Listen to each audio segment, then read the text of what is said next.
Hello, everybody. I'm Jonathan Albin, and this is our new show, Roleplay Roulette. This is going to be our Friday episodes. This episode is the first of our series and the first of any roleplay in the Nycos Grand Experiment here. So let's talk a little bit about the wheel. It's over here. Give it a spin. Dreadnaught Squadron. Even if you're watching this on YouTube, yes, I'm talking about you, sir, who's not played a roleplay game since you were 12 and you think it'd be fun, but you're not sure how to get started again. Welcome to the game. All you need to do is put a comment in the comment section. My nefarious plan is to run a roleplay game for those who have watched the previous episode, and I will take their input and therefore sculpt the story for the next week's episode. Dreadnaught Squadron is a game in an alternate history in the world of Nykos. Now, first of all, Nykos is a fantasy sci-fi merger. We're starting our setting about 18 months into the war, the Great War. Now, it started and accusations started flying about who might be involved. The skies over East Yarland have been cloudy and gray. The reddish tones of the ocean have been accentuated by black clouds hovering out over the sea for several days. It portends of a great storm, but it has not yet broken. Our story begins upon the vessel Dreadnaught. And that's a funny thing to call a Dreadnought class ship Dreadnought, but it literally is the first of the fleet. Now, a dreadnought, by definition, is a heavier-than-air aircraft designed by, I believe it was, Ludwig Zeppelin, Zeperyn. Nykos name, not anything you really know about, but no, that Zeppelin was one of the persons who instituted heavier-than-air aircraft that were being held aloft by the gas released when balsamic powder is burned, put the Eastern Kingdom of Bylos at the forefront of technology. So the Dreadnaught's name is currently, as I said, Dreadnought. If we as a group decide to change that name, or you come up with a pretty cool name for this first vessel, I totally believe in retconning. I'm a rule of cool storyteller, not a rules as written person. Not that the rules are widely dispersed. But as a quick aside, if you go to NycosRPG.com and go to the Ready to Play section, you can download a PDF of the Master Book Fast Play Rules. I think it's a 8 or 10, 12 page PDF covering the basics of how to play NycosRPG. And also there you can pick up a copy of the Persona profile packet. It's a 3-page document that you'll need to have for your persona. You can play roulette without a persona. You don't have to have one, but if you're looking for the real experience of playing a role-play game with us, you will want to download one to keep with you while you're watching and playing. So, in this role-play roulette, you pick a persona to represent. You don't have to be a military person to be aboard the Dreadnought, as it is the flagship and the centerpiece, considered to be the equivalent of the German airship Hindenburg. Not hopefully with that end, but it could always happen. But the concept is that you are guests upon the maiden flight of the Dreadnought, we're calling currently cleverly Dreadnought.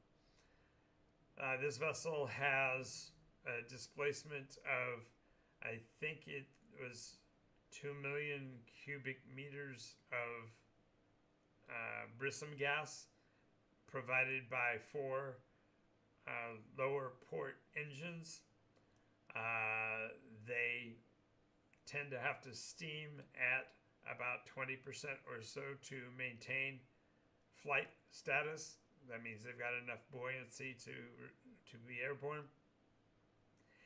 And the loss of lift from this material is relatively slow because the craft's skin is actually liminal coated, that is provided with a magical sheen that holds the gas in and thereby allows for the buoyancy.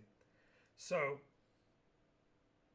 with those 4 engines chugging away happily at about 20%, the vessel can stay airborne virtually forever. Of course, it does require fuel, and that comes in the form of literally coal cars worth of balsamic powder, akin to what we would think of in Terra as black powder, but it's just a naturally, magically reagent material that is mined from the mountains of the world of Nykos. So there's 2 to 3 coal cars worth of fuel aboard on the launch of any mission, and the Dreadnought is engineered to have about a 3-month flight duration, so it can continue flying from location to location for about 3 months before it will need to refuel. So the engineers in the group are already doing the math to figure out how fast that burn rate is and how much fuel has to be shoveled in. I don't personally know those numbers because I don't particularly care. I just set out the parameters, then we can work backwards for players that are interested in that. I guess that's probably one of the things that I have to say about the world of Nykos is that in any of our adventures, when you are in the game, you are determining the level of attention we give to any given detail. So the farther down you drill in a story, the deeper the hole becomes. And there's 50 years of story that we can draw into. But in this case, we are speaking specifically within the Dreadnaught Squadron era of the game. Now, this Dreadnaught also has a couple of peculiarities, one of which is that there is a tiny hangar literally on its spine that basically it's dorsal, so it's way up on the top of the craft, and from that point this vessel can launch small airborne aircraft. So these smaller craft are powered by brism, but by the active burning of it, and so therefore they're much more volatile, they have a much shorter flight time, and they're rather smoky. They are almost, if you were going to do a storyline comparison, you'd say this was somewhat of a steampunk kind of an era, because these brism engines belch out a lot of black powder as a result of the conversion process, which basically equates to dropping 1 drop of luminous into 1 ounce of powder and letting the two react for a period of time before you have to repeat. But of course the larger bore engines use more, and so the fighter craft tend to be fairly high-powered, high-performance craft. And they actually have a landing strip of a type on the top of the craft, akin to the flight deck of a aircraft carrier. So, therefore, as a member of this adventuring group, you can choose whether you want to be a member of the crew of the Zeppelin Dreadnought, or if you want to be a member of the flight crew for the fighter craft. Perhaps you're a novelist who's simply going to visit the war front because you're concerned with what it's doing to humanity. Perhaps you are a journalist who simply is tracking the details of this maiden flight. But before we actually launch into the mission story, I wanted to give you a little bit of background. So, the skies of Nykos are not blue as they are here on Earth. Instead, they are somewhat of a purplish gray. I think the actual formal term for the color is mauve. But just like the sky is blue, the blue can be anything from cerulean to indigo, depending on the time and weather conditions. So it's hard to say the sky is mauve. But generally speaking, it's that pinkish purple, and that's because it's reflective of the fundamentally magically photosynthetic life that lives in the ocean itself, giving it its deeper color. Along the shorelines, the oceans take on a kind of a rosé wine coloration, barely some pinkish tones to it, but generally looking almost clear. As you go out into deeper waters, however, the life forms that live beneath the waves tend to convert their energy from the light spectrum and reflecting red. So therefore, in the deepest parts of the ocean is virtually black because the depth of the hue becomes so deep, and therefore it's considered to be black water. So a vessel that travels out over the ocean, once they're getting beyond the line of sight to the shoreline, they are entering black waters and therefore entering areas of danger. Now, the central body of water between the two continents of Yarlum and Groenland is called the Twain Sea, Tweyn, and the Twain Sea's depths do get considerable. There is a Challenger trench level crevasse that runs down the middle of the Twain Sea, providing it with the deep, deep black color that most sailors are familiar with. But that body of water, although treacherous, because of the merits of powered flight and powered seacraft, you can crisscross the water surface relatively easily. Ludwig van Zepperen built the very first of the Zepperen. I should say Zephyrin. Yeah, I think we'll call them Zephyrin. Zephyrin. The Zephyrin craft are fundamentally built because of the precarious nature of sea travel. You see, the oceans of the world of Nykos are rife with all kinds of sea life, to the point where, according to myths and legends during the more ancient times, the very creatures of the sea were able to inhabit the airways. So the Zephyrin was Ludwig's concept of how to move with luxury and style over the areas of conflict and be virtually unscathed. Now, the craft's flight characteristics do limit its elevation to right around 8,000 to 10,000 feet at the upper ends, not because of atmospherics per se, but instead of temperature. There is a radical cooling that occurs as you go more airborne, and so the upper elevations are very near unto impassable as you simply get too cold within craft. Even if you have excellent heaters, the idea is that the craft will cool down far too quickly if you get above altitudes of 10,000 or so feet. Therefore, although in this era firearms do exist, they have figured out how to compress the balsamic powder to a very small area, encapsulate it, and then once you break that seal, release all that energy. So there are ballistics and there are even artillery pieces, but they are too slow and cumbersome to re-aim that a Zephyrin can outrun. Even the slowest Zephyrin flying into a headwind can outrun the guns on the ground if we're talking about artillery. But that doesn't stop small arms fire. For that reason, the captain of the Zephyrin will usually deploy 2 to 4 Magi fore and aft, whose job it is to prevent small arms fire or perhaps interference by airborne creatures from beneath. Now, there are, unfortunately, in any scary story, you have to have beasts that can ply those terribly cold temperatures above, and so we do have drakes and other horrible beasties that fly. They pretty much live their lives aloft in those higher elevations.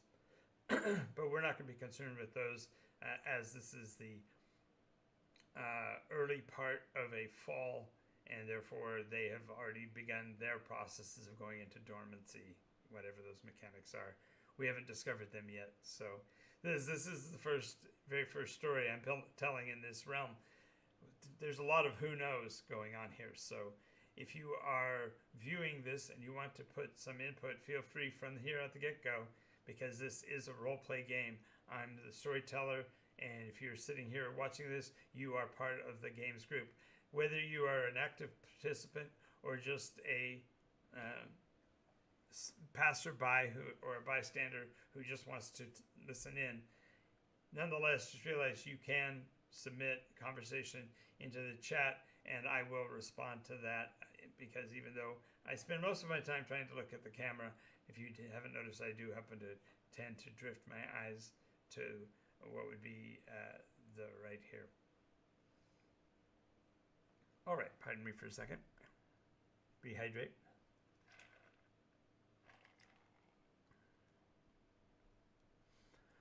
Alrighty, so this is a crisp October morning. The Zephyrin named Dreadnaught has finally left dry docks to much ballyhoo and lots of celebration and excitement. The cabins are ample. If I recall correctly, the Zephyrin Dreadnaught can carry a crew and complement of about 60 personnel.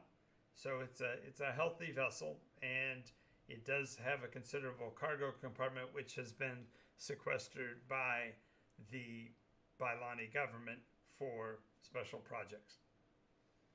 So we're not sure what we're carrying, but we do know this maiden voyage is meant to circle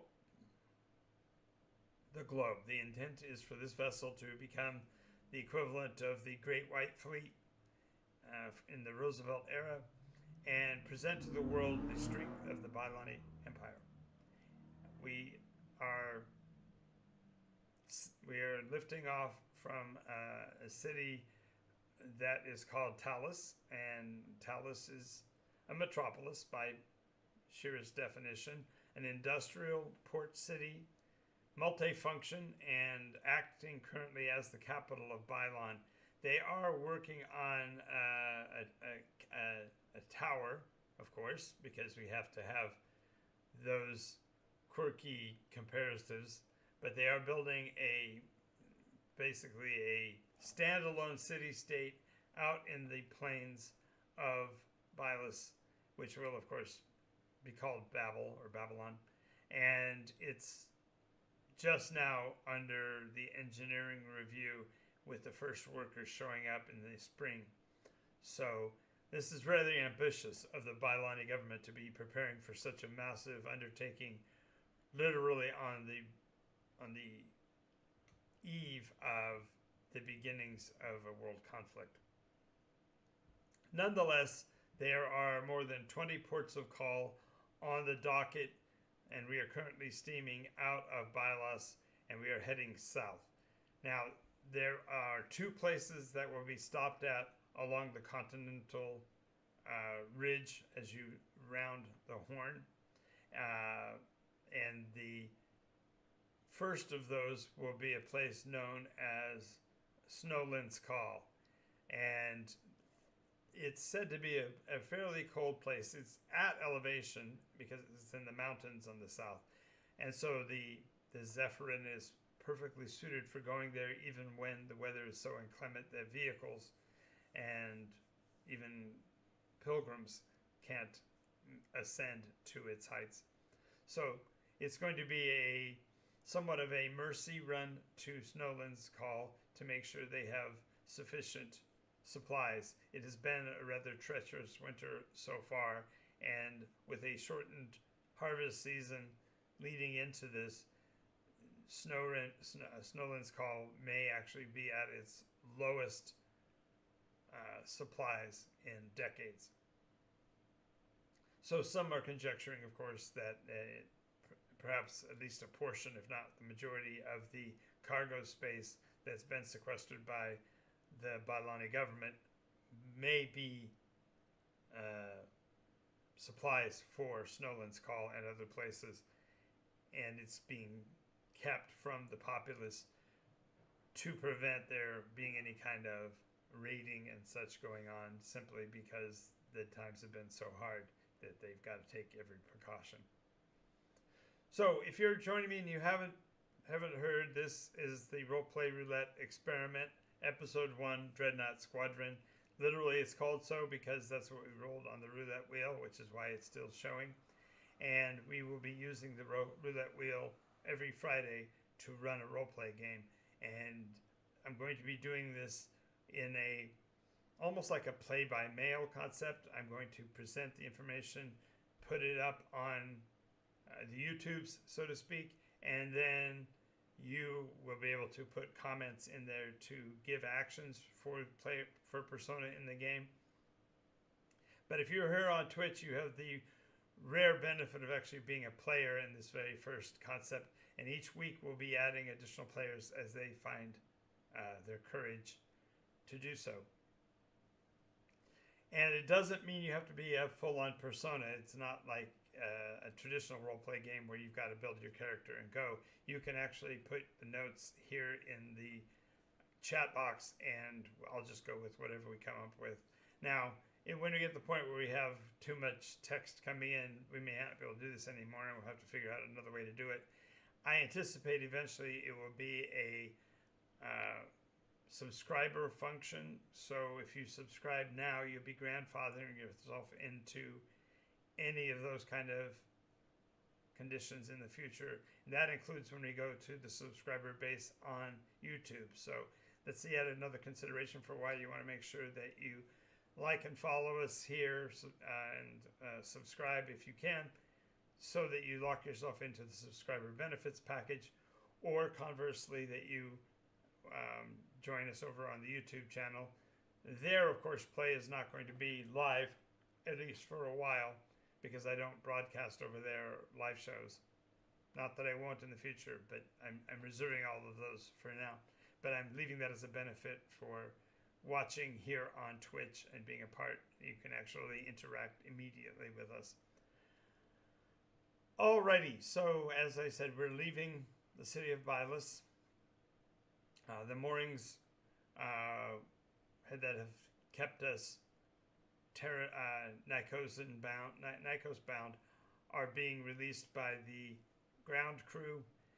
The wind is a brisk, I always remember, northeaster. So the wind is blowing southwest. I always get it backwards, but you just name the wind by where it's coming from. So it's a nor'easter blowing in. That stormy cloud bank has not yet seemed to make any approach towards land, so it may be lucky enough that we can get far enough south to avoid that. The captain has basically turned off all the known smoking signs, and the beverage carts and the food carts are beginning to roll down the stateroom corridors. The vessel is a absolute picture of luxury. Although we have a crew and complement of 60 personnel, the number of civilian personnel is nearly double that. Most of them sightseers, many of them businessmen, and a few journalists in the mix as well.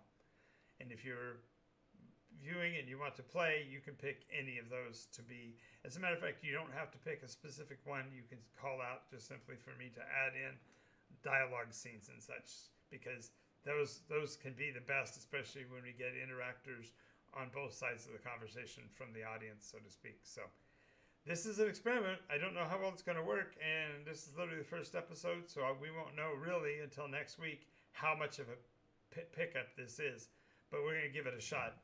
And until I've been told I can't do this anymore, we're going to continue to do this. I have been a storyteller and game master for 50 years before this, damn it, and so I'm sure I can go another 50 years in this kind of a format, just adding additional players and widening the vision of what roleplay can be. So, the local news. Let's back up a little bit and talk about the newspapers. As the ship starts to steam out and blasts the air horn to announce its departure, the gathered crowd are shouting their support and waving frantically, trying to capture the eye of someone with a camera who might take their picture from this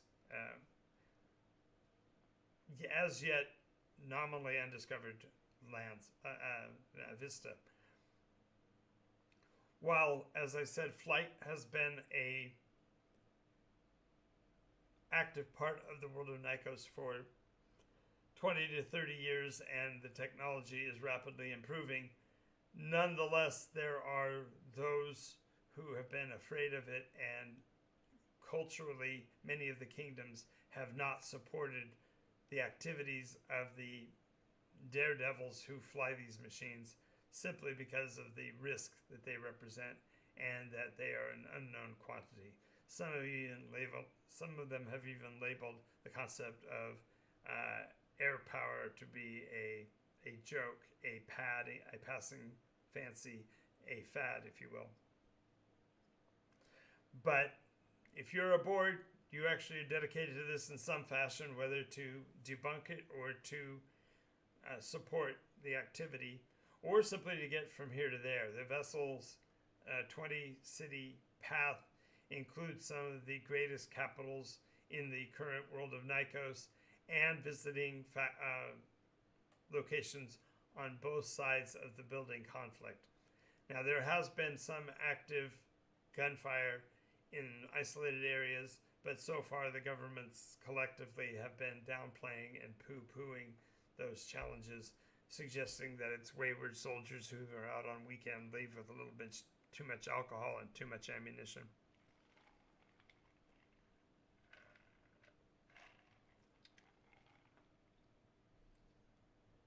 The crew of the Dreadnaught are dressed to the nines on this launch day. They're wearing their dress uniforms where they can.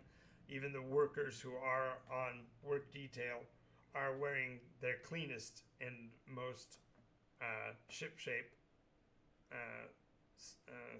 sailing attire as they can get. Now, the coloration of the Bailani fleet are blacks, golds, and reds, with emphasis on black. The majority of the uniform is black. Now, in the case of the dungarees of the workers aboard, no, they're actually the traditional deep indigo, deep purple of the local clothiers. And while they look rather ragtag, many of them have detachable patches and functionally different sleeves that can be placed on. There are areas of the cloth that are built so that you can attach or detach a pocket with just a minimal amount of tugging. And so those who are precise engineers and such might have 40 or 50 of the small pockets covering their chest and their upper thighs, almost the way, say, Terrans like their cargo pants and vests, but especially if they have, as the Black Widow would say, so much pockets. The core uniform for your day workers, your attendants crew, are the typical deep red and white narrow striped shirts, short sleeve, close cropped, and again the deeper, almost purple dungarees. And they usually blouse their boots that are like shiny leather because of the active trade with the Trelorans, and for the amount of seal cloth and such that they can purchase from the mirror. It's a rather extensive and rather fancy looking arrangement. The vessel is utilizing in its galley the finest silver flatware and dishware possible that has been acquired from the Eldrin populations in the Highlands. As I said, the city of Bylon is a metropolis, and if you can't get it in Bylos, it doesn't exist. That's fundamentally the rule. So there are even a couple of what's the word I'm looking for?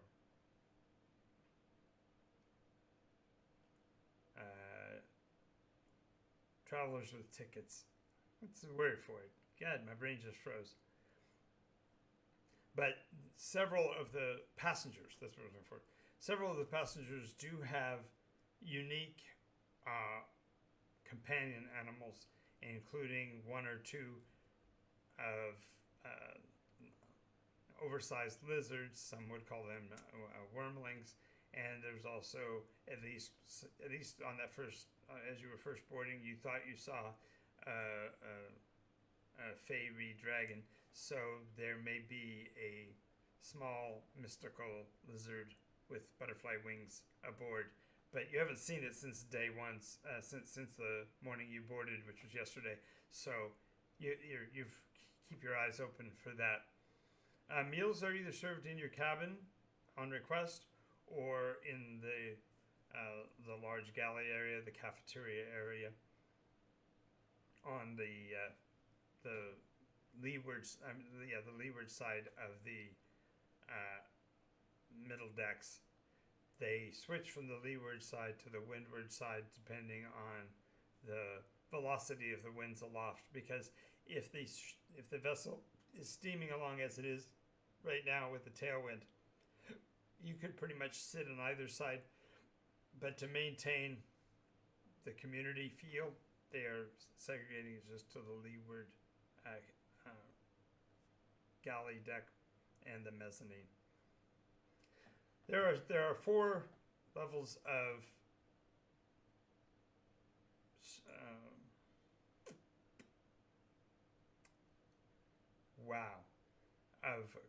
of compartments. You can be in first class, you can be in standard class, or you can be in steerage. And the ones that are in steerage are actually tiny compartments that run along the entire spine of the vessel, even back between the 2 large cargo pods.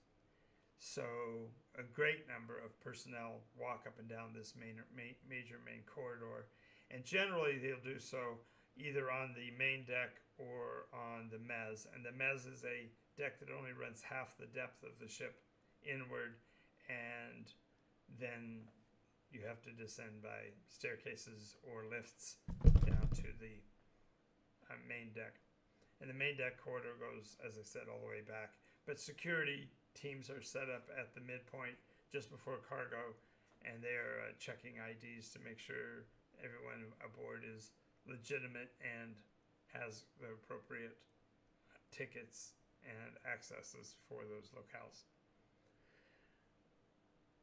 The final bit of information I want to go over is that we are, as I said, going to Simon's Call, and so most people are dressed in their finery, but also with fairly sturdy and warm winter clothing. It was warned early on that the vessel may at certain times be forced into higher elevations, and therefore it would be necessary to have the cold weather gear. But they do have, of course, within your own wardroom, you have the capability of putting your clothing into your trunk, and therefore providing it a modicum of safety and security.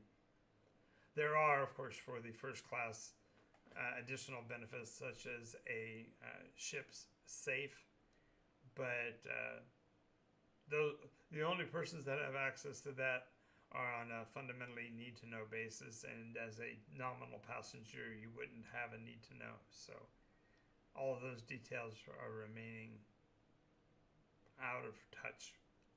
So we have now set the stage for Dreadnaught Squadron. I've provided a little bit of information about the setting and where we are starting, and I anticipate that we will have players boarding between now and next week. If the off case that does not happen, of course, we will continue the voyage on a narrative basis with or without players. But I want to thank you if you've been watching with us and been a part of the show.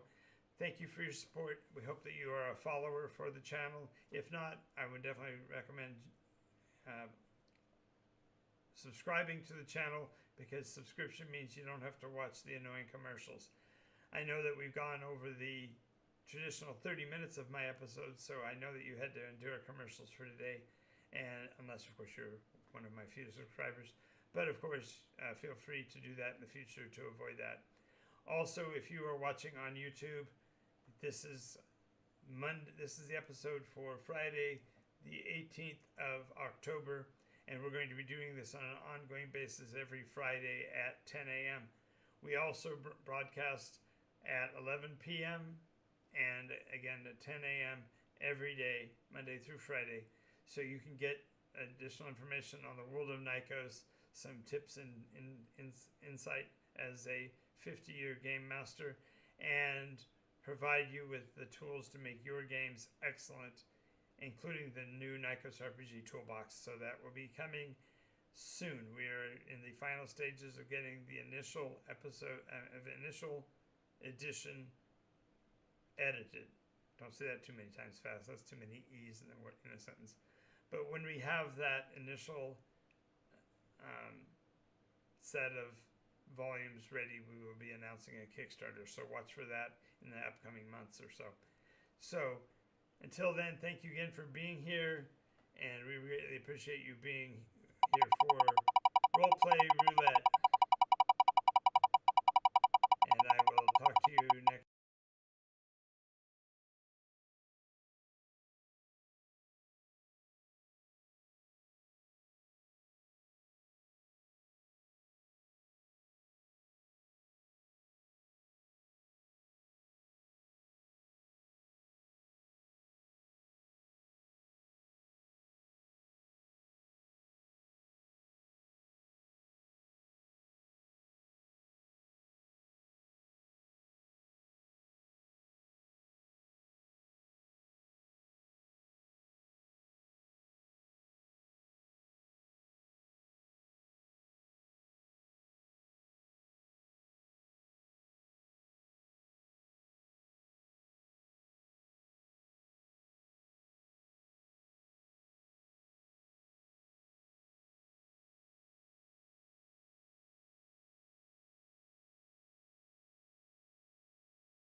and so the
but there's more to it than that, so I'm sure we'll get into it.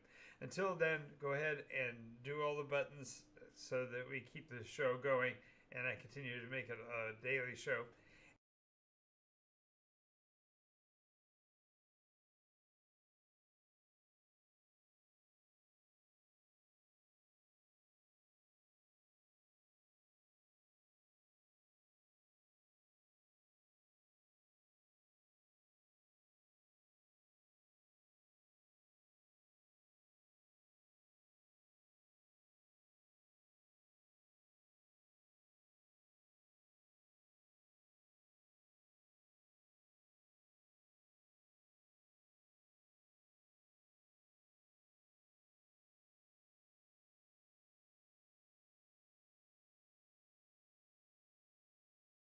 Simply go into the comment section.